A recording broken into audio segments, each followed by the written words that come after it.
A symbol is anything that is agreed upon to designate something else. The advantage of symbols is that they may communicate complex concepts while being simple in and of themselves.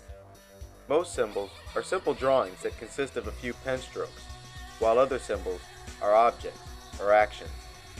The diamond on a wedding ring, for instance, is a symbol.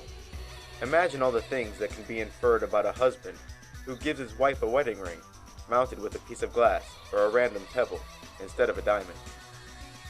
An apple is just a fruit, and yet has been commonly associated with education, wisdom, and teachers. A wink is an action, but also a symbol. It is often used to communicate sexual interest, or to convey a hint. The symbol, whether it's a drawing, action, or object, often conveys a message far more complex than the symbol itself. The foundation of all symbols is agreement. When a symbol is repeatedly used in the same context, agreement regarding that symbol's meaning is formed. As time progresses, the symbol's meaning solidifies. If symbols are used randomly, with constantly changing meanings and associations, they fail to be symbols at all. After all, what good is a symbol that means something different each and every time you see it? Illuminati symbolism, used in popular culture such as movies, novels, and TV shows, isn't used randomly either. Believing that all-seeing eyes, pyramids, and suns are inserted into random places in a movie is an easy mistake to make. But let's think about that. Let me take you to a backward universe where the meaning of symbols is arbitrary and random. A world where hospital signs lead to fire stations and elementary schools. A world where the play and pause symbols have no bearing on what the buttons actually do. A world where radiation signs, biohazard symbols, don't walk signs, and dollar signs are placed randomly throughout the city and used interchangeably. You get the idea.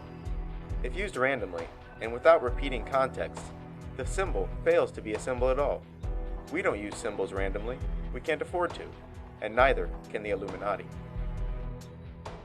The Illuminati is more dependent on symbols than most, and the reason is that it allows for secure communication no matter where the messages are located.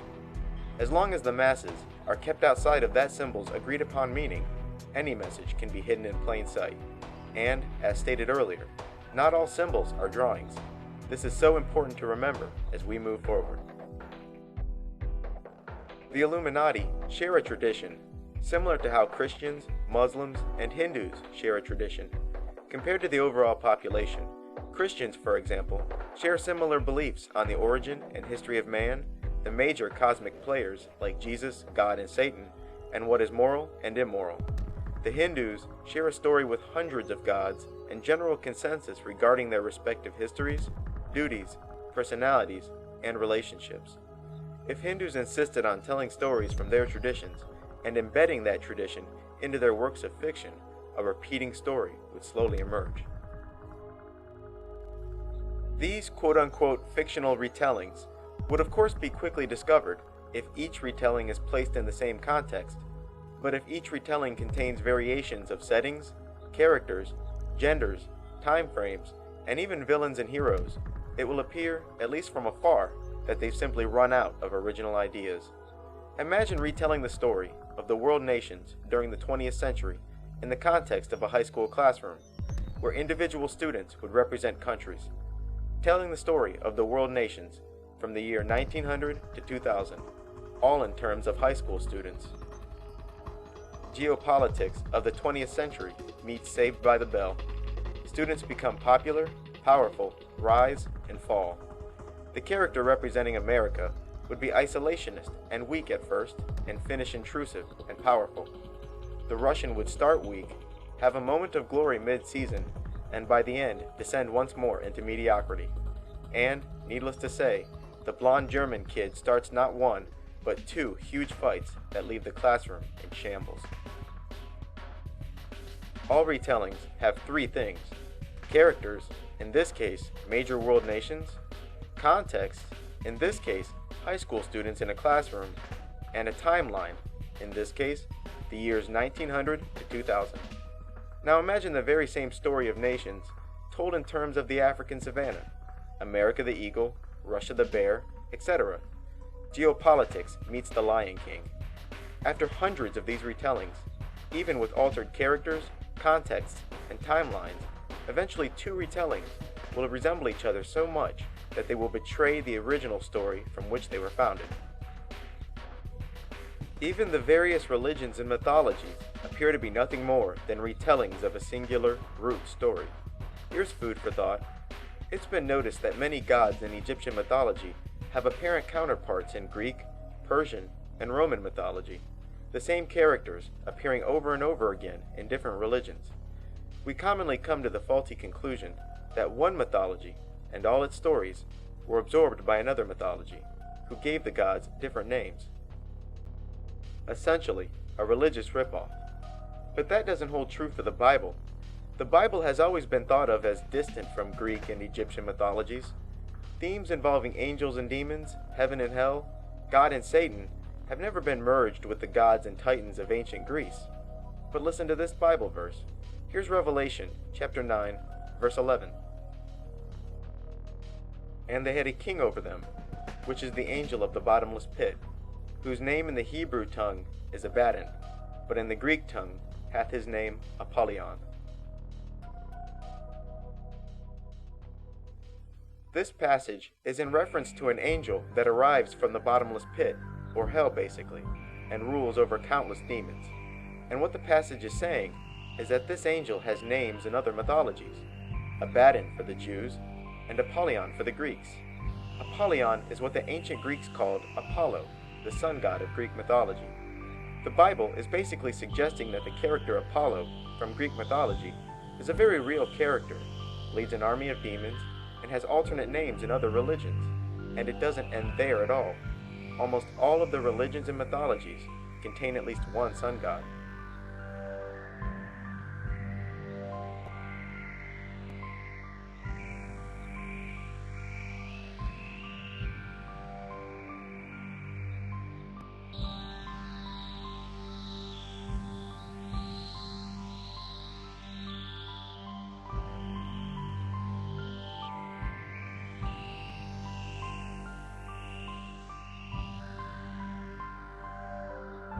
The Illuminati only retell one kind of story, the story of the quote-unquote gods. Angels and demons to some, aliens to others, and the gods to the rest. Because of this, the ones writing these stories in modern times are in some ways limited. Because their story is actually based on another story, the gods, they can only add in so much variation. If the retelling adds in too much variation, it will no longer resemble the original story. So how do they manage thousands of accurate and semi-accurate retellings, all while you're unaware? Symbols. Symbols are the key. And this is exactly why they, like us, can't afford to abuse them. Without their extensive collection of symbols, they would be unable to retell the same story in novels, movies, TV shows, and even music, and conceal this fact for centuries. The Illuminati are often accused of sun worship, but this is absurd. They have no interest in the ball of fire that traverses our sky. Their only interest is in the god or character that the sun symbol represents. So if you think that this eye or that pyramid is in a random place, think again. Never forget, it's only a symbol, and they can't afford to abuse it. What's the bottom line? While you're watching Saved by the Bell, they see the story of the nations, because they know the symbols. While you're watching The Lion King, they again see the story of the nations, because they know the symbols. With their countless symbols, insiders inform other insiders which character is which relative to the Illuminati's tradition. The Illuminati share detailed information on demons, spirits, angels, and aliens, beings who we, throughout the ages, have called the gods. But most importantly, they share detailed information regarding individual archangels and demons. This tradition also includes their respective histories with each other, personalities, agendas, abilities, lineages, and loyalties. To them, characters like Satan or Archangel Michael or Gabriel, for instance, are not distant and abstract, like they are to Christians, who are given very limited knowledge regarding these individuals. To the Illuminati, these characters are as tangible as politicians or celebrities are to us. Each of these gods has their own history, personalities, etc. But by lining up multiple retellings of these very same characters, and discovering the parts where they all agree, outsiders like us are capable of reconstructing bits and pieces of the Illuminati's inner teachings. And since the beginning of this documentary series, that's exactly what I've attempted to do. This documentary is, for all intents and purposes, the sequel to Hollywood Insider's Full Disclosure, and could have easily been called Full Disclosure 2. Of course, only quote-unquote Hollywood insiders, forgive the expression, are writing these kinds of retellings. So naturally, you'll find repeating themes in stories written by a particular insider, but also a repeating theme occurring in the stories of several writers. Each writer, being bound to a single root story, the gods, can only change the point of view, context, and timeline. Further, it's okay if a different author writes a script for a sequel of a movie. Using the context and characters the first writer decided on, the new writer is likely to write the sequel similar to how the first writer would have. The sequel will be nothing more than the next segment in the timeline, using the same characters, contexts, and settings the first movie used. Sometimes in movies, things are said, or jokes are told, that seem to make no sense. It may have been a scene or joke intended to be understood only by the illuminated. Some jokes just aren't funny, and some scenes just don't make sense unless you're familiar with the symbols and the root story. If a certain writer in Hollywood writes an insider's retelling, it's altogether likely that much, if not all, of their other stories are retellings too. In this documentary, I'll be reviewing many of the movies that were discussed in Full Disclosure, but instead following the career of those Hollywood storytellers. Once again, it all starts with this movie, The Man Who Would Be King. The Man Who Would Be King was released in 1975 and stars Sean Connery and Michael Caine. It's a film about two Englishmen who hatch a plan to travel to a primitive nation and steal its wealth by claiming to be divine beings. They arrive and are initially met with hostility, but are mistaken for gods by the particular natives they encountered first. They become the immediate leaders of this tribe, and would lead the tribe to victory after victory as Danny sets out to conquer all the surrounding tribes. But before his military victories are complete, Danny, played by Sean Connery, is discovered wearing a charm adorned with the Masonic compass and all-seeing eye, and the remaining people, still unconvinced of his divinity, become believers. Apparently, there was a prophecy among the natives regarding the arrival of a man with such a mark. All the nations unite under his leadership, and he comes to rule the entire land for a brief time. Slowly, Danny starts to forget about his original intentions to get the golden run, and decides to stay and take a wife and remain as leader, while Peachy, played by Michael Caine, decides to take his half of the gold and some soldiers and go home.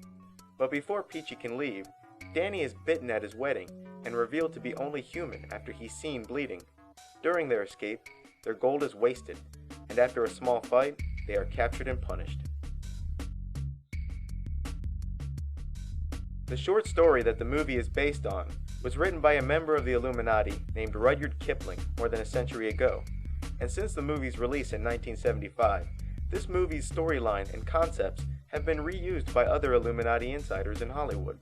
A detailed comparison of The Man Who Would Be King and these other movies can be found in Hollywood Insider's Full Disclosure.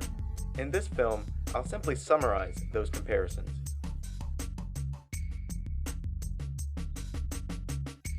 From the outside, which is the same as not being familiar with the symbols, it appears that the following movies are blatant rip-offs of The Man Who Would Be King and each other. But maybe that's not what's happening. Maybe what's happening is that The Man Who Would Be King, many of the following movies, and countless others, are all based on the same root story, and because of it, simply appear to rip off of each other.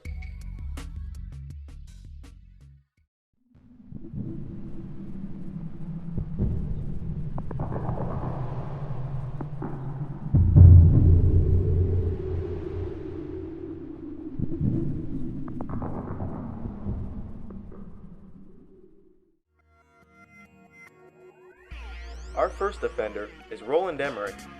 Roland Emmerich is a German, born in 1955, openly gay, an art collector, big surprise, but most importantly, he's a pathetic excuse for a writer.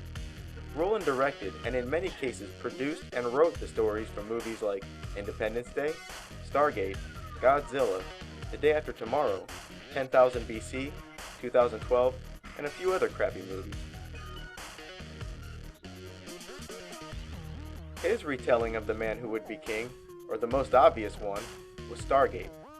Stargate is about a portal that's been lying in the sands of the Egyptian desert for ages. The portal was discovered by an excavation team and decades later was activated. The portal, once activated, opened a gate to a planet on the other side of the universe. The group chosen to walk through the Stargate consisted of a small Special Forces squad and an Egyptologist named Danny. Similar to Danny from The Man Who Would Be King, Danny from Stargate is given a charm with an all-seeing eye on it just before departure. After walking through the Stargate, they arrive to a primitive land whose locals take notice of Danny's amulet and mistake him for a divine being.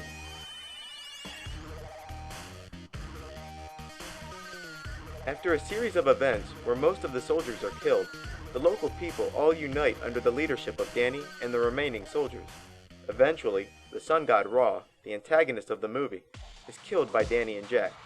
Afterwards, Daniel decides to stay and take a local for a wife, rather than going home through the Stargate with Jack and the remaining soldiers.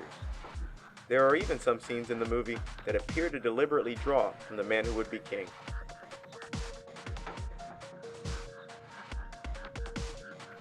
The second major movie that Roland wrote was Independence Day. Released in 1996, Independence Day, or ID4 as the advertising campaign would come to call it, was a huge hit. Its major draw, like all of Emmerich's movies, was its action and special effects scenes. The script itself was poorly written. In the movie, an alien sneak attack leaves humanity retreating on all sides. A sense of hopelessness sets in as more counterattacks fail. Finally, it falls upon two men to deliver a computer virus to the aliens' mothership in space. Meanwhile, back on Earth, the human race is forming a global command structure in order to engage the aliens in a unified way. This global command, led by the American president naturally, finds the aliens' weakness and brings a screeching halt to the alien invasion. The Day After Tomorrow, released in 2004, was everything we've come to expect from Roland Emmerich. Stale characters, bad dialogue, factual inaccuracies, and needlessly long. The Day After Tomorrow is about a series of disasters that have been triggered by global warming. The first indication that this was a bad movie, aside from Dennis Quaid, is NASA's answer to Roland Emmerich's request that they do scientific consultation for his new film. What's NASA have to say? NASA said for your people to stop calling their people. Apparently, Roland asked NASA to, give him a few pointers regarding making his movie more scientifically accurate. Evidently, not even an army of rocket scientists could bridge the gap between Emmerich's newest film and scientific reality. NASA, who has always pushed the global warming story, declined to have their four little letters associated with the movie in any way. Why, you ask? The film contains scenes and scenarios that would make even Al Gore blush. Giant hurricane ice storms that can freeze anything in seconds, tornadoes in LA, blizzards in India, all caused by global warming, somehow. Excuse me, when do you think this could happen, Professor? When? I don't know. Maybe in 100 years, maybe in 1,000, but what I... You heard him, folks. This global warming thing can kick in anytime. 1,000 years from now, 100 years from now, or even the day after tomorrow.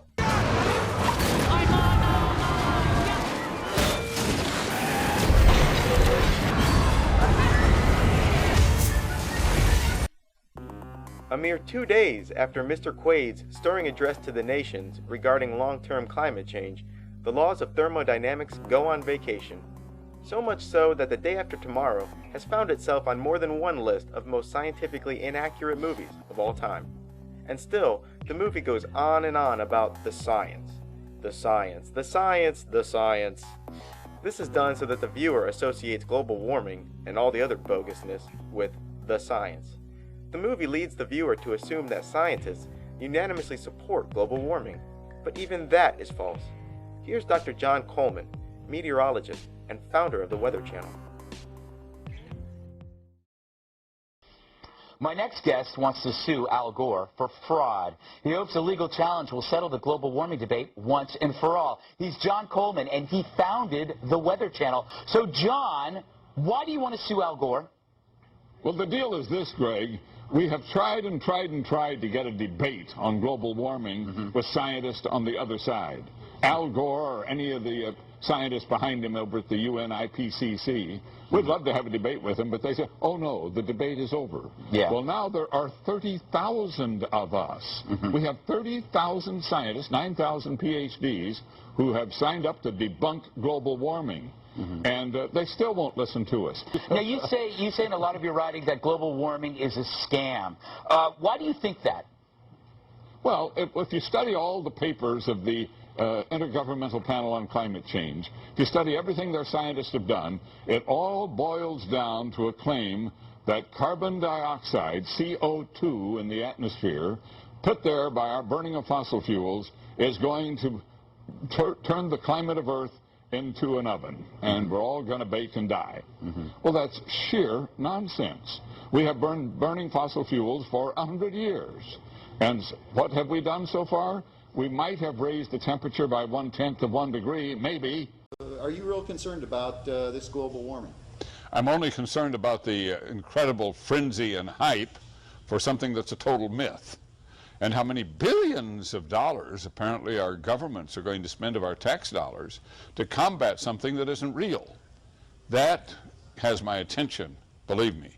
As a scientist, I know that global warming doesn't really exist at all. Now, are you saying that there hasn't even been any warming of the Well, there's absolutely natural climate fluctuations. We have little ice ages, we have warm-ups.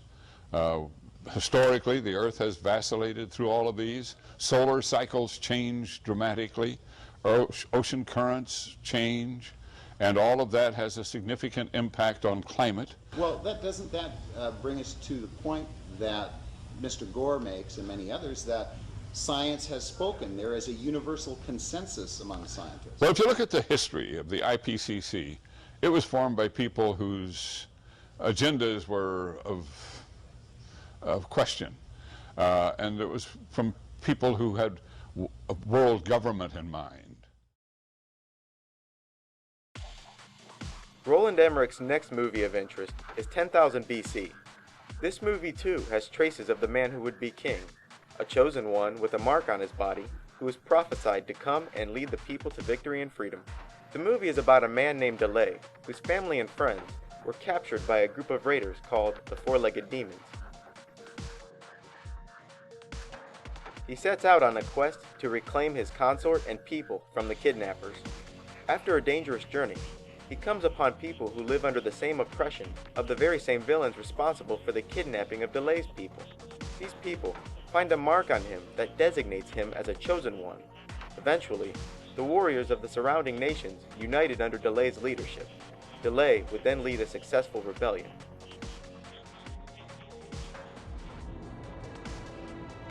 This movie, similar to Stargate, hints that the pyramids are actually 10,000 years old or more. There is evidence, all outside the scope of this video, that the pyramids are much older than mainstream scholars suggest. Books like Fingerprints of the Gods detail the evidence for a much more ancient Egypt. For now, it's safe to say that 10,000 BC and Stargate have a lot in common, a mark found on a chosen one that will unite the people and lead them to freedom over their oppressors. Also, a last-minute revelation that's virtually identical.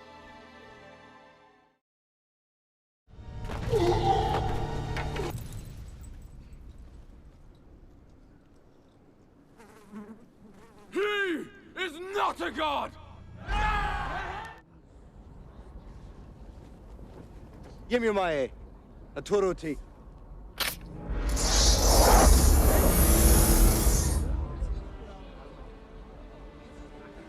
Yemyumae.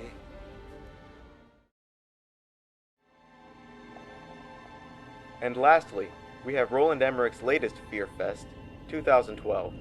This movie has one purpose and one purpose only: fear. Similar to The Day After Tomorrow, the global effects are so sudden that they violate the laws of physics. In the movie, a recent large sun flare has produced a wave of quote-unquote mutated neutrinos. These neutrinos are penetrating the Earth and heating the Earth's core. After mere days, the Earth's liquid core separates from the surface, causing the Earth to simply cave in on itself. And, as its title suggests, all of these horrible events are said to occur at the end of the Mayan calendar, 2012. First, a neutrino is an electrically neutral particle, so a burst of them would not be released by the same conditions that would accompany a solar flare, which are magnetic in nature. Secondly, neutrinos rarely interact with matter and would usually pass through the Earth harmlessly, but if they did begin to interact with matter, they would have warmed up the atmosphere, surface, and oceans before heating the core, and all of this pales into comparison to the fact that the Mayans predicted nothing like this.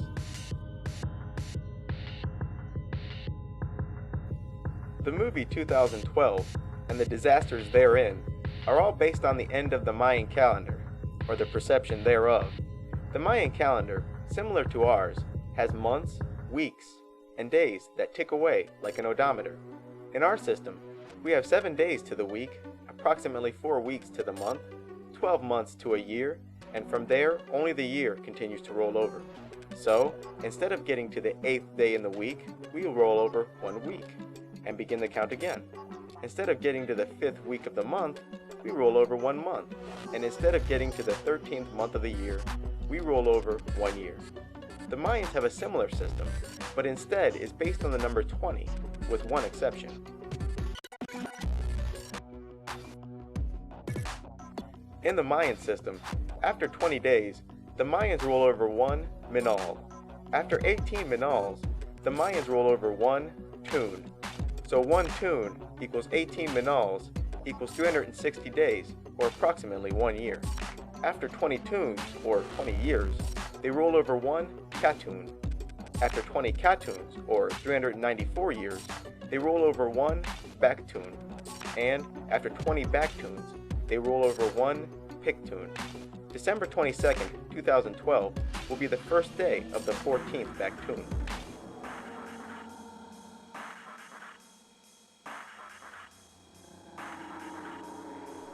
The Mayans believe that the gods made 3 creations before ours, and so the calendar has restarted 3 times. The most recent of those creations ended at the beginning of the 14th baktun. However, those were admittedly failed universes, unlike the successful one that we are said to occupy. And since there are 20 baktuns in 1 piktun, the calendar keeps going. So the only thing that ends on December 21st, 2012 is the end of a 394-year cycle. But this is not the end of time, simply the rolling over of the odometer. It will simply be the end of the 13th baktun since creation, which started at 3114 BC. Which means that 2012 is no more significant than September of 1618, or March of 2407.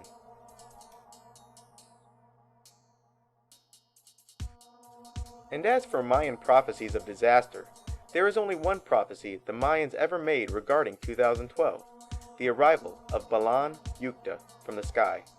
Balan Yukta is a Mayan god of war, creation, conflict, and the underworld.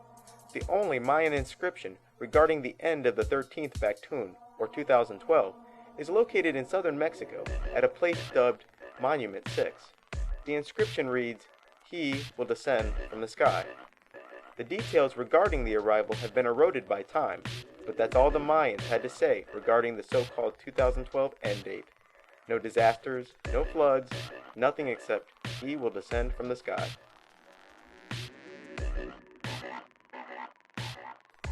Further, it's clear that the Mayans by no means considered 2012 to be the end of time, because there are other Mayan inscriptions relating to events that are set to occur in the year 4772. Why would the Mayans talk about events occurring at the end of the 20th baktun, the year 4772, if the calendar stops at the end of the 13th baktun? So maybe the reason those History Channel scholars simply tell you what the Mayans said would happen on 2012 without quoting the Mayans themselves is that they don't have the option to. In the history of archaeology, only a single Mayan prediction regarding 2012 exists, the arrival of Balan Yukta from Monument 6.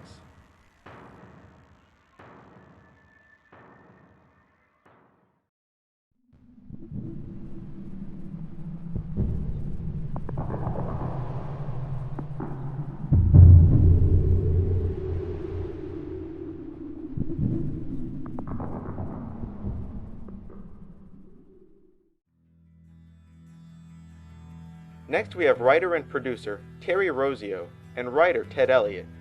These two have worked as a pair on many hit movies. Some of the movies this pair has collaborated on are Aladdin, The Road to El Dorado, The Mask of Zorro, Shrek, National Treasure, The Book of Secrets, and all of the Pirates of the Caribbean movies. They even worked together with Roland Emmerich on his film Godzilla. Didn't help much. This pair's Man Who Would Be King retelling is The Road to El Dorado. The Road to El Dorado is about two Spaniards named Michael and Tulio. At the beginning of the movie, they come to own a map to El Dorado, the lost city of gold. They end up as castaways, still in possession of the map. They hatch a plan to loot El Dorado of its gold, so they follow the map and eventually find El Dorado. Upon arrival, they are mistaken for gods, and just like the Man Who Would Be King, their arrival had been prophesied. A false miracle, the apparent halting of a volcano, seals the deal. They become the immediate rulers of El Dorado. Later, however, Michael is seen bleeding, and it becomes apparent to the high priest that he is only a man and not a god.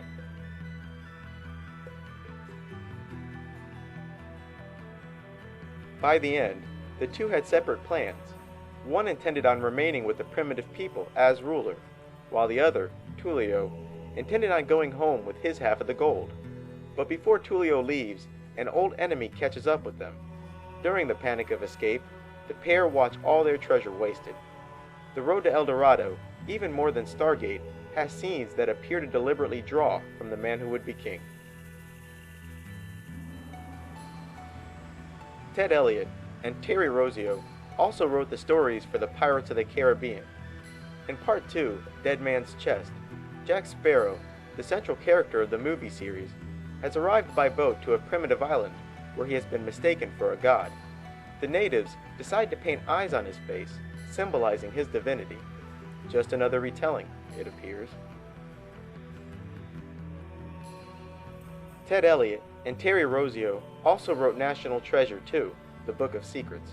The first National Treasure movie is loaded with blatant Illuminati symbolism, but the second National Treasure movie is more subtle. And similar to Elliott's and Rossio's The Road to El Dorado, once again, the whole movie revolves around the location and plundering of the lost city of gold. The movie depicts the city of gold almost exactly as it was depicted in The Road to El Dorado.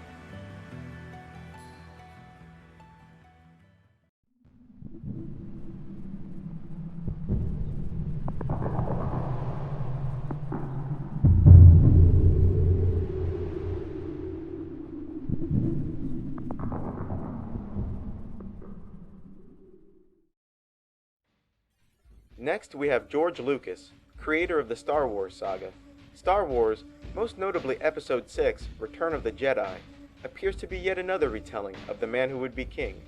Han Solo from Star Wars and Danny from The Man Who Would Be King have tons in common. Both smugglers, have a brainy best friend, and many more. Even Darth Vader, who is probably film history's most infamous villain, appears to be based on Jesus Christ. But that's not the end of his storytelling. Apparently, Lucas's Jedi isn't Lucas's at all. The Jedi, or the Jedi, were a secretive group of magicians in ancient Egypt. What set a Jedi, or the Jedi priest, apart from other magicians is that their bodies had been transformed. The uraeus, the serpent-adorned headpiece that was often seen on Egyptian pharaohs and gods, was a symbol of those who had undergone this ritual and became Jedis.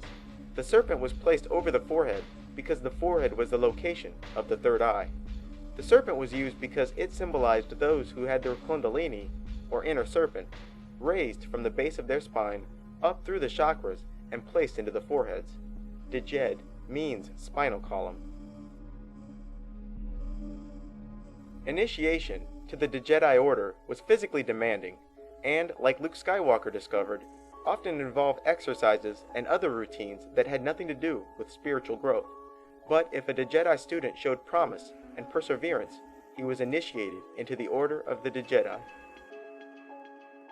In this rite, the initiate would be led blindfold into the very center of the Pyramid of Giza, where they would lay into a sarcophagus, which is like a giant coffin.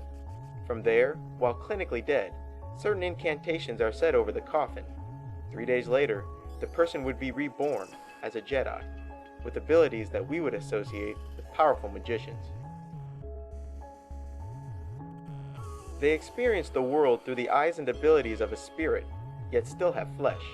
They could create objects at will, move objects from afar, move at incredible speeds, have extrasensory perception, telepathy, the ability to see spirits, and also complete control of their astral bodies, allowing them to tear their soul away from its fleshly encasing and send their astral bodies to distant places in the universe. Today, this ritual of the body transformation is reenacted by the Masons and Skull and Bones. In fact, you've seen it before. When someone is initiated into the 33rd degree of Freemasonry, they are blindfolded and lowered into a pyramid. After the initiate has taken the oath, his mask is removed and he quote-unquote receives the light. But this is not just a figurative light of knowledge, but reborn in literal light.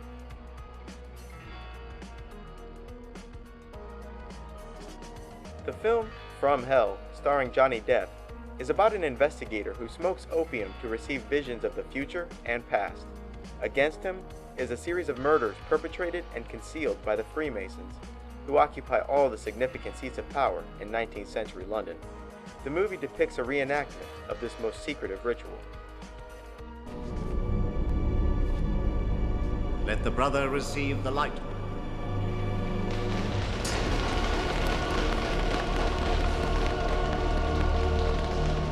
At Yale University's Skull and Bones, initiates are placed into a coffin where they reveal their deepest secrets and are afterwards told that they are reborn as bonesmen. They are also told that they are now superior to Earth's human population and use war and suffering to control the planet. Many terms that I believe are really just alternative names of this transformation and its recipients are the reborn, the black flame, those who have risen, the resurrected, assuming God form, self-deification, the black pilgrimage, the oath, the dragon body, the initiated, the vampire, the warlock, the witch, the druid, and of course, the Jedi. This conversion usually happens within large structures like pyramids and on ley lines. The book The Fingerprints of the Gods not only speaks of a more ancient Egypt, but how the pyramids were used to turn men into gods. The Masons and the Illuminati have long used the phoenix in their symbolism. This is because the phoenix is a symbol of death and rebirth. In 1993's Warlock, the Armageddon, this ritual is blatantly revealed as the main character, Kenny Travis, is deliberately killed by his father so that he may be brought back to life, possessing magical powers. 2 days ago, my dad shot me. Dead. And then he brought me back to life, so now I'm like this walking zombie. Like the phoenix rising from the ashes, the warrior rises from his own death. Then, his girlfriend and daughter of the town preacher insist on undergoing the same ritual so that she may fight at his side with similar abilities. I do. I have to be reborn. There's only one way. I know.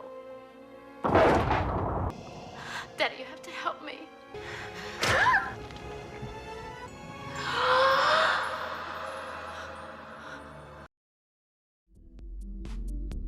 One book that mentions the Jedi and the many names they've had throughout the centuries is called The Return of the Serpents of Wisdom. The book's main focus is the reverence for serpents that exists in each human culture and how the gods have always been associated with the serpent. Mankind's relationship with the reptile is indeed a strange one. Humans have a natural aversion to reptiles, and yet humans have, since ancient times, venerated the serpent and associated it with wisdom, godly powers, and the gods themselves. Even Jesus said to be as wise as serpents, while every other reference of the serpent in the Bible was unanimously negative. The Return of the Serpents of Wisdom is pretty new agey, so be careful, but the book's cover is quite revealing. You have a body made of fire, receiving energy from two all-seeing eyes inside of pyramids, hovering above with the help of what appears to be the wings of the phoenix. Inside of the transformed man, the caduceus, or twin serpents. A picture truly is worth 1,000 words.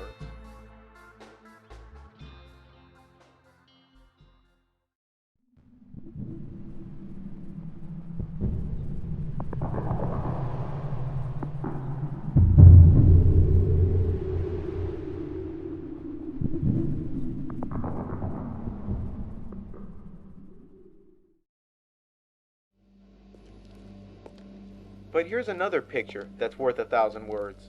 It's a card from Steve Jackson's card game, Illuminati, the game of conspiracy. The card's name is Unmasked, and the caption below reads, "There is a secret of our cabal that even you of the 12th circle have not known until now." Now, to understand the magnitude of this card, you need a bit of context. Take a look at some of the other cards in Steve Jackson's game. This card game, whose final goal is world domination, was created by an admitted magician named Steve Jackson. In 1990, Steve Jackson's company was raided by the Secret Service, and 3 years later, he would create a website hosting company called Illuminati Online. In 1995, the card game was released, and later in 1999, George Bush's presidential campaign website was hosted by Steve Jackson's Illuminati Online. The game has hundreds of cards like this, and now that you have a taste of what those other cards must look like, ask yourself why Steve Jackson has a card for every person, method, technology, and organization the Illuminati have ever used, letting it all hang out with pyramids, all-seeing eyes, and 666 everywhere. And yet this card means seemingly nothing, and yet claims to show one of their cabal's most deepest secrets. That's because it does, my friends. So much so that even in Steve Jackson's shameless card game, he remains vague, so that only those who should know the card's meaning do know the card's meaning.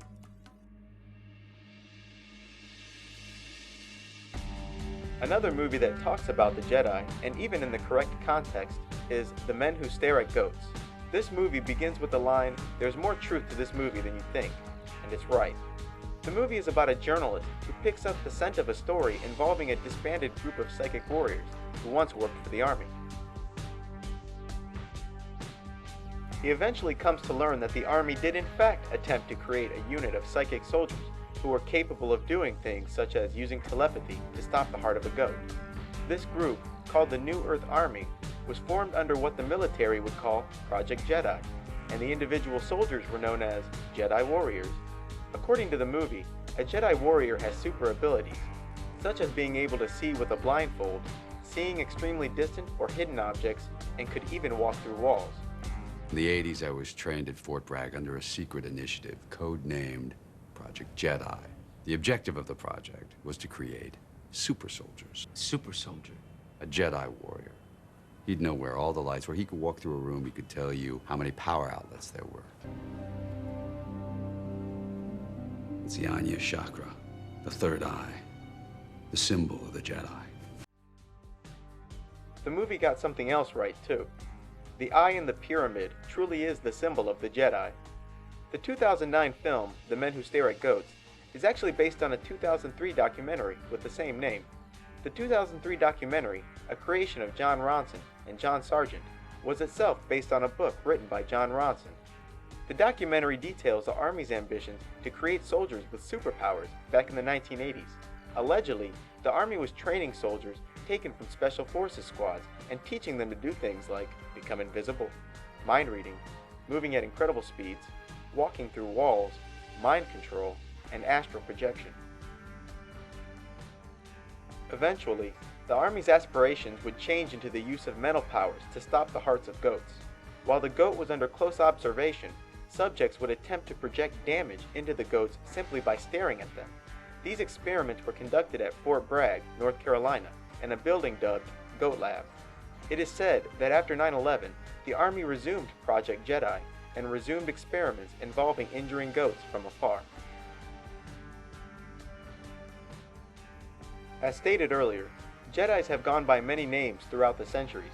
A commonly known name for them is vampires. Vampires are beings that have undergone the irreversible ritual of transformation. They have the ability to astral project themselves at will. Their abilities are made possible by the reaching out, so to speak, of their astral bodies. They are capable of seeing spirits and tearing out of their fleshly casing and sending their astral bodies to distant places while their material body lies idle on the floor. This concept is employed in movies like The Matrix. In The Matrix, those who have been irreversibly unplugged return to the computer-generated matrix by plugging in and traveling through that digital world while their material body lies idle in the real world. When plugged into the matrix, those who have been unplugged exhibit incredible strength, and abilities.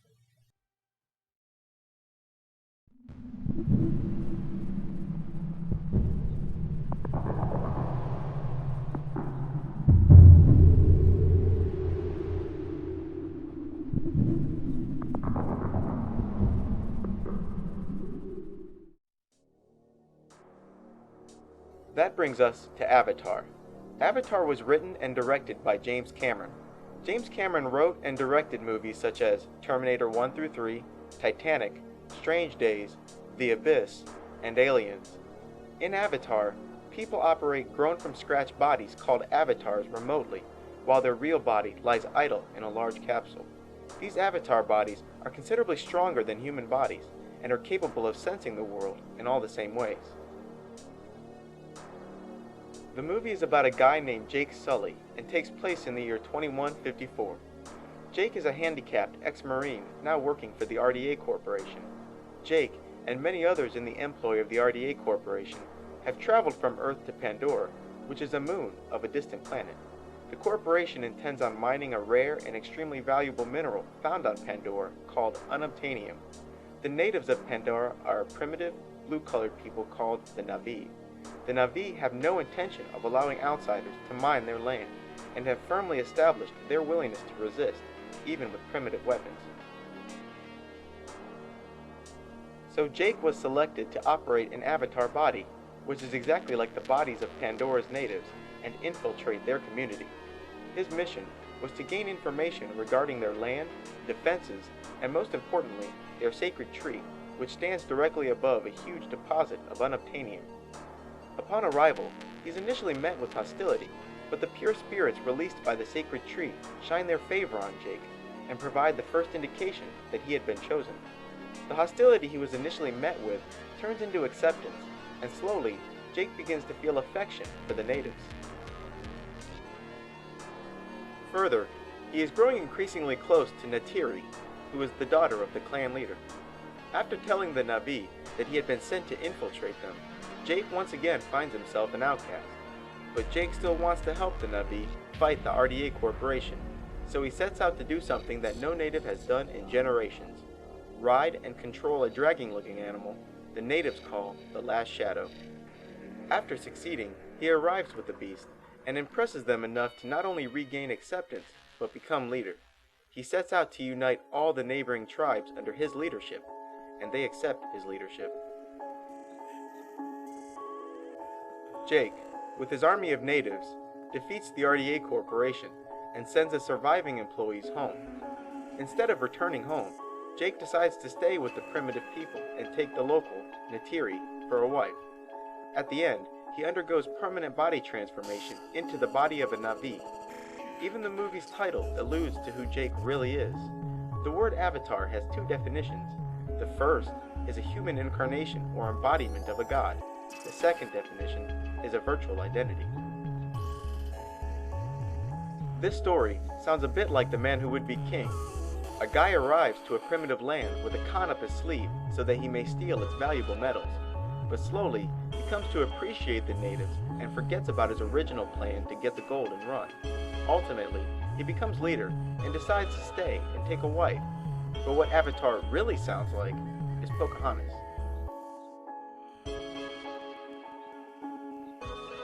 In Pocahontas, privateers of the Virginia Company are arriving to the east coast of America from England in search of gold. John Smith, the Jake Sully of Pocahontas, is one of those privateers. On his first scouting mission, he's spotted by a native Indian girl who had wandered away from her village nearby. The girl so happens to be the daughter of the chief. They begin a rather forbidden relationship, and soon John's relationship with his gold-hungry leader sours.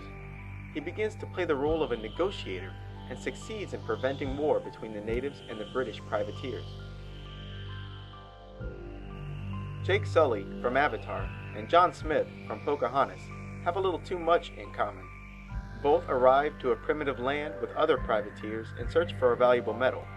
Both go off alone and are first spotted by the nature-freak daughter of the local chief. In Avatar, it's the Tree of Souls that shines its favor on Jake, while Grandmother Willow from Pocahontas fancies John Smith. Both would eventually be captured, Both Pocahontas and Neytiri from Avatar are being pressured to marry a skilled and humorless warrior for which they have no desire. Both pairs fall in love, and finally, both Jake Sully and John Smith would play the role of negotiators for peace. Only the ending is different. Another story of interest, written by James Cameron, is Strange Days. Strange Days is a seriously underrated movie. Strange Days was released in 1995 and takes place at the very end of the year 1999.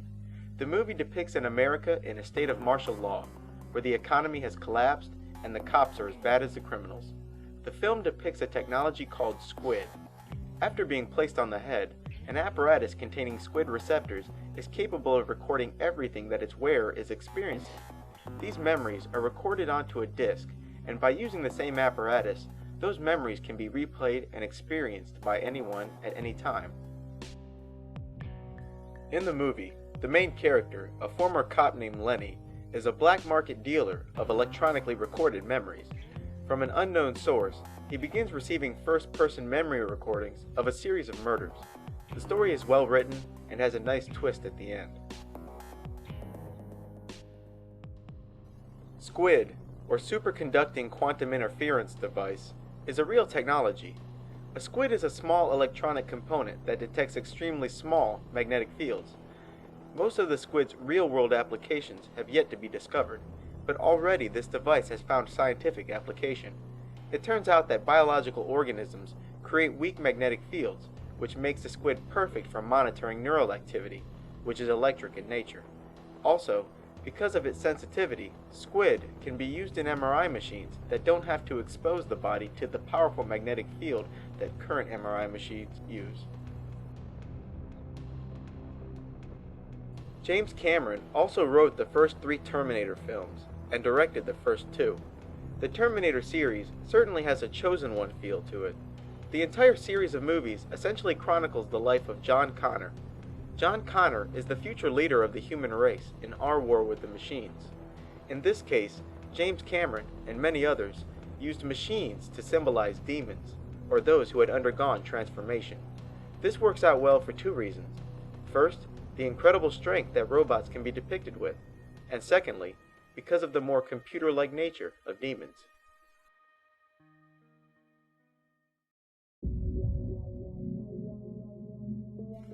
Most of us are familiar with the theme of a devilish version of oneself sitting on one shoulder while their angelic copy is sitting on the other. But there's a thread of truth to this. Each person is assigned both a demon counterpart and an angelic counterpart. The demon counterpart whispers dark thoughts into the mind, encouraging it to do evil, while the angelic counterpart, or guardian angel, encourages you to do righteous things and protects you from things unseen. A movie that uses this concept of a demon counterpart is The Golden Compass. There are many universes and many Earths parallel to each other. Worlds like yours, where people's souls live inside their bodies, and worlds like mine, where they walk beside us as animal spirits we call demons. In The Golden Compass, everyone walks around with their demon counterpart, which takes the form of an animal that stays at their side. The movie includes a universe with multiple dimensions, multiple copies of the planet Earth, and a mysterious element called dust, mysterious to the point of comedy. This dust, which is flowing from another universe, is entering into people by using their demons as an entry point. The Magisterium, the antagonist of the film, claim that this dust is making people act badly, and so begins researching a procedure to cut people's demons away. One of the Magisterium's success stories, shown here, had his demon removed, and now he just sits in a corner. I have a demon. Where's my Retta? Have you seen her? It's pretty clear that the movie was meant to instill in the minds of children positive connotations to demons. Surrogates is another movie that illustrates the avatar body concept, but uses machine symbolism instead. The screenplay for Surrogates was written by yet another screenwrite duo, Michael Ferris and John Brancato. This pair, like Terry Rossio and Ted Elliott, have collaborated on a number of projects, including Terminator 3 and 4, Catwoman, and The Net. In surrogates, most people live their daily lives using a machine body called a surrogate, while their real body is at home, lying idle in a chair. The surrogates appear to use a squid-like system, like depicted in Strange Days, to communicate to the human host. These surrogate bodies are much stronger than their fleshly counterparts, and because no one would choose an ugly body, all surrogates are good looking. The film does drop a few hints relating to what is actually happening here. Meatbags, as they are called, are people who walk around in the flesh, rather than living their daily lives in a surrogate body. But when the term is used, it sounds more like a derogatory reference to a separate race, the race of the meatbags.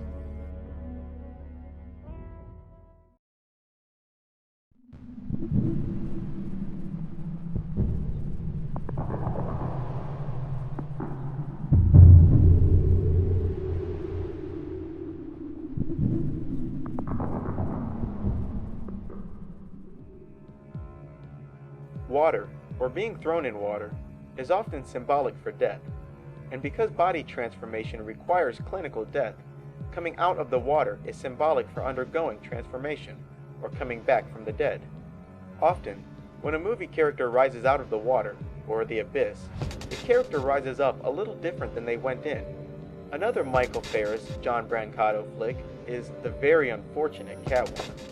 The movie is awful beyond reckoning, but in it we see the standard use of water symbolism.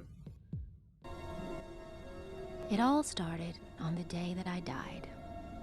If there had been an obituary, it would have described the unremarkable life of an unremarkable woman. You died, but you were reborn. In Catwoman, Halle Berry gets killed by agents of the company she works for. She finds herself floating, dead in the water. A special, mystical cat comes by and breathes new life into her, and she comes back to life. Upon arising out of the water, she discovers that she's been endowed with incredible speed, strength, senses, and is now subject to an animalistic alter ego. The movie associates Catwoman with the Egyptian goddess Bast. She of course goes on to avenge her own death and set the wrong things right.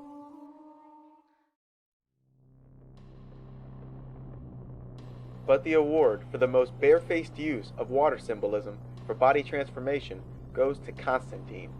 Constantine is about a demon hunter played by Keanu Reeves. In this scene, Angela is trying to convince Constantine to give her psychic powers and second sight. He warns her that this request is irreversible and that she will forever see spirits, and they will see her.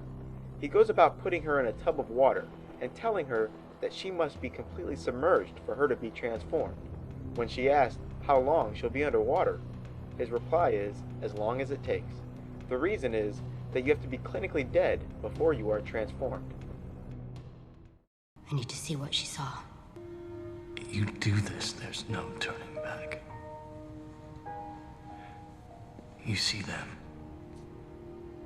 They see you. Lie down. What do you mean, lie down? You have to be fully submerged. For how long? As long as it takes.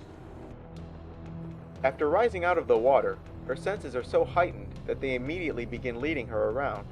She also finds herself instantly illuminated, now understanding all of the mysteries of her previous life. In fact, water is used more than once in the movie to describe death and body transformation. Sometimes, when the storyline demands, the character will be arriving by ship from the sea instead of rising out of the water. This brings us to the stories of David S. Goyer.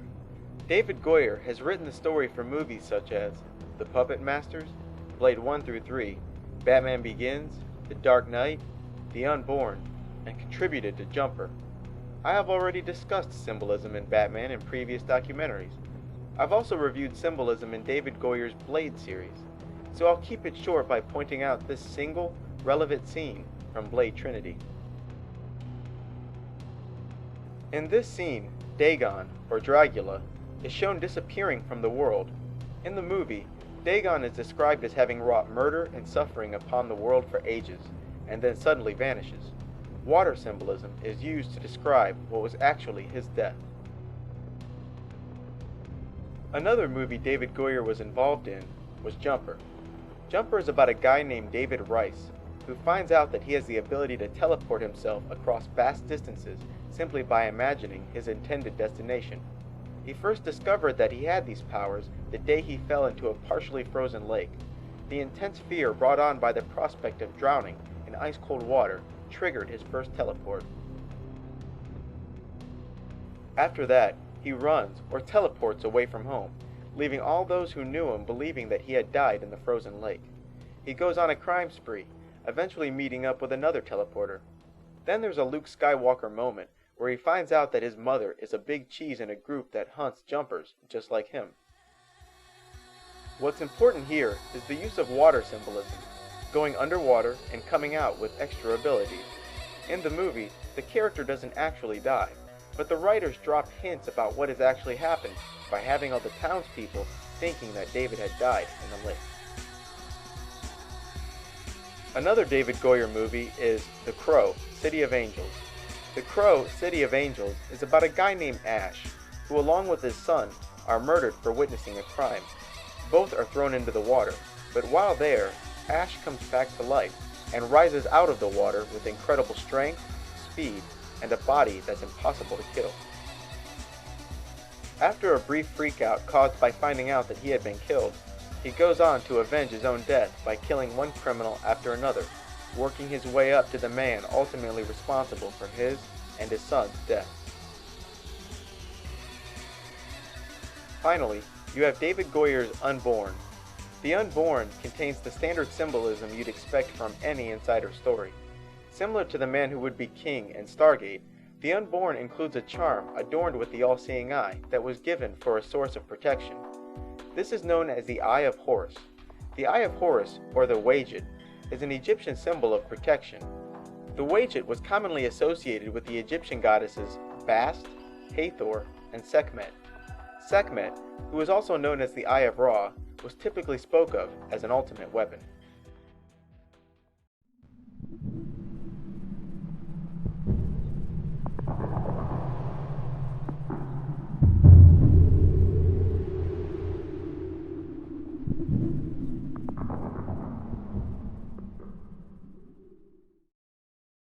In Hollywood Insider's Full Disclosure, I spoke of Asmodeus, the highly intelligent villain in purple who is associated with the pyramid, the all-seeing eye, and betrays those he's working with. Oftentimes, this villain or villainous organization is associated with not only the colors purple, but purple and red. This color combination is from the Bible and is a reference to the Whore of Babylon. The Whore of Babylon is a character or location in the Bible who's associated with black magic, economics, and the trafficking of souls. A Bible verse in reference to the Whore of Babylon from Revelation chapter 17 verse 4 states, "And the woman was arrayed in purple and scarlet color, and decked with gold and precious stones and pearls, having a golden cup in her hand, full of abominations and filthiness of her fornication." The verse states that this entity is associated with the colors purple and scarlet. Scarlet is red with a slight hint of orange. The Hollywood Insider series has reviewed only a few movies relative to how many are out there, and still, the color combination purple and scarlet appear several times. Here are the instances of purple and red from movies covered by this series. In The Man Who Would Be King, Danny's wife wears purple and red. Homer and the rest of his stonecutters / Freemasons are decked out in purple and red. Ra, the sun god from Stargate, wears purple and red. Michael, while impersonating a god, has purple and red on. In Batman, both Jack Nicholson's Joker and Heath Ledger's Joker wear purple on the outside, red on the inside. In 10,000 BC, the main villain wears purple and red. In Gabriel, when Archangel Gabriel enters the headquarters of the villains, the background alternates between purple and red. In The Crow, City of Angels, virtually the same thing, with an all-seeing eye to boot. In Pocahontas, the villain wears, you guessed it. Still don't believe me? That's okay. This TV show, which played on Cartoon Network, illustrates my point better than all of that anyway. This is Minority. which was part of Cartoon Network's Adult Swim lineup of 2005. The show contains loads of racist jokes that are actually pretty funny, and revolves around a group of minority superheroes. There's a Jew, a black guy, a Mexican, an Indian, and a Chinese Charles Xavier. Es la única manera. Sacar que... ¡Viva la raza! You go in, distract club members with break dancing. That's done, baby. Guy. Where the party at? I heard there was a party up in here. Yeah. Check this out. The whole show reminds you of an animated version of the Illuminati card game. The villain of the show, a guy called the White Shadow, has a pyramid for a head with a single eye, and runs a criminal organization from atop a phallic tower. Nothing like bathing in tears after a hard day of evilness. How many times are we going to use snakes to try to kill non-stop? Anyone? Anyone? I have to say, in my professional opinion, money-wise, bang for the buck-wise, snakes have to absolutely be the worst way to kill people. Great. What's more is that him, his lair, and all his goons are dressed in purple and red. Coincidence, I'm sure. And to give you a little peek into this guy's personality, this episode says it all. In this episode, the White Shadow successfully dispatched the minority and had the heroes captive on a far-off planet. But in their absence, the White Shadow becomes bored, so he uses his own spaceship to rescue his enemies, just so he'll have someone to fight.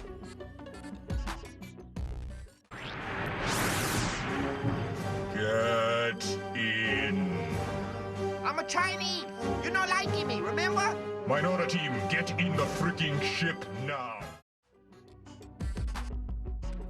Another reoccurring character is the Lady in Red. The Lady in Red has always represented an infinitely alluring seductress. Her name is Venus. Her general characteristics are as follows. May show an act of loyalty to the main character, and may have been placed in his way just to seduce and manipulate him. Typically depicted as a criminal, extremely vain, a girl that likes money, had multiple marriages, at some point may go bad, and finally, either working for a villain or dating one.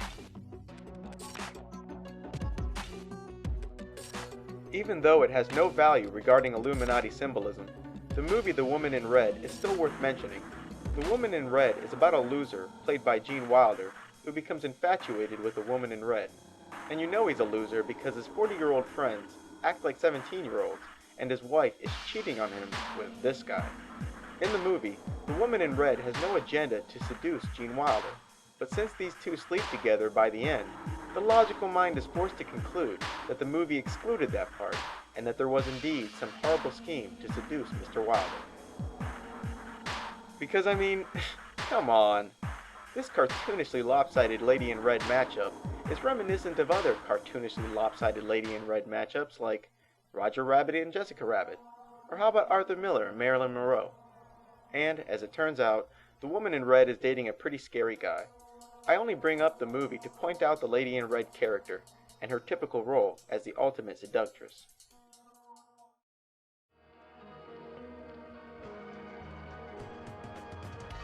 A more relevant example of the typical Lady in Red character can be found in the new Sherlock Holmes movie. In the movie, a character named Irene Adler, first seen in a red dress, has been charged with the task of seducing Sherlock Holmes. This job was bestowed upon her by the ultimate villain in what is most likely the next Sherlock Holmes movie. She is almost a prototypical Lady in Red. She shows an act of loyalty to the main character, was sent to seduce him, described as a criminal with multiple marriages, and was working for a villainous figure. At the beginning of Sherlock Holmes, Detective Holmes is arriving to a prison where a prisoner, Lord Blackwood, the movie's antagonist, is about to be executed. Upon arriving to Lord Blackwood's cell, he finds Blackwood reading a passage from the Bible. Blasphemy. They worship the dragon which gave power unto the beast, and they worship the beast, saying, Who is like unto the beast? The beast which I saw was like unto a leopard. The passage Lord Blackwood is reading from is from the Book of Revelation, and gives us our first clue as to the identity of the two characters currently on screen. This part of the Bible describes two beasts that will arrive at the end times. The first is a beast which will rise out of the sea. Afterwards, a second beast rises out of the earth. Because both beasts will be worshipped, what is essentially being described here are two antichrists. The second beast, the beast of the earth, uses a series of false miracles to make the entire world worship both beasts. The first beast, Sherlock Holmes, would end up being a hero for neutralizing Blackwood twice, and the second beast, Lord Blackwood, along with what is obviously the Freemasons, would attempt to use a series of false miracles to convince others that he had divine power. As the movie comes to a close, it becomes clear that Blackwood actually wanted an alliance with Sherlock Holmes. After his resurrection, Blackwood perpetrates a series of murders that leaves Sherlock Holmes baffled, so the detective turns to more unorthodox means to solve the case. He goes about doing a ritual that will give him insights that will help him solve the case, and by the next morning, he finds himself illuminated to not only the nature of the case, but things involving ancient history as well.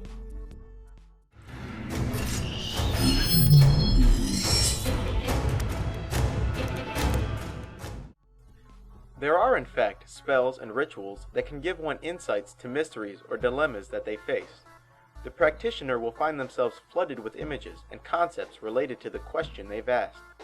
Although their predictions aren't perfect, some demons can calculate the odds of a certain event occurring. The fraternity, who silently control the empire, share the belief with the kings, pharaohs, and emperors of old that the Sphinx was a door to another dimension, a gateway to immeasurable power. It's made up of 4 parts: the foot of a lion, the tail of an ox, the wings of an eagle, and the head of a man. The 4 animals spoke of in the previous scene, the lion, the ox, the man, and the eagle, is once again from the Bible. Ezekiel chapter 1, verse 10 describes 4 living beings, each looking like one of the aforementioned animals. And in Revelation chapter 4, verse 7, nearly the exact animals are mentioned again. Sherlock Holmes is clearly a loaded retelling. Well friends, I hope you found this video eye-opening. I hope you have a better understanding of how the Illuminati retell their traditions in movies and the symbolism used to convey these retellings. I urge you to watch some of the movies I've reviewed here with a bit more open eyes. I also urge you to watch this documentary's predecessor, Hollywood Insider's Full Disclosure, for the details I've skipped in this video. I've went through great pains to bring you this documentary series and teach you what I know about the Illuminati, and all I ask in return is that you inform others what you know. If not this sector of truth, symbolism in movies, then some other sector of truth. Everything that ever was started in the mind of one person, and sometimes that one person is you. So, keep learning, but more importantly, keep teaching. That's it from me. Take care, friends, and good luck.